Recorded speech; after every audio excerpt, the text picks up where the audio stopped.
C'est que moi, j'ai été ouvrier dans une usine la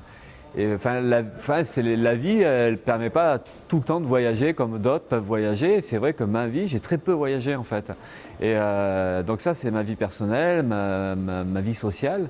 Et après, je suis militant. Et je suis militant dans un parti qui est internationaliste, qui est anticolonialiste, anti-impérialiste et qui se préoccupe à juste titre de toutes ces questions politiques-là, des sorts des populations et donc la question des rapports coloniaux en France.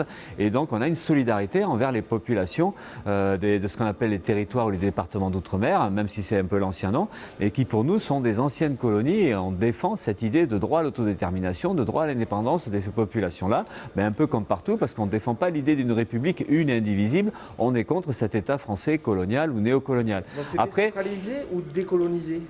Ben nous, on pense que ce sont les populations qui doivent décider par elles-mêmes. Donc, est-ce que c'est c'est ce qu'on appelle le droit à l'autodétermination? Donc, est-ce que c'est une indépendance? Dans quelles conditions c'est une indépendance? Est-ce que c'est juste une autonomie? Dans quelles conditions cette autonomie peut se discuter? C'est pas à nous de dire comment ça peut se passer. Par contre, reconnaître le droit à l'autonomie et à l'indépendance, ça, c'est fondamental.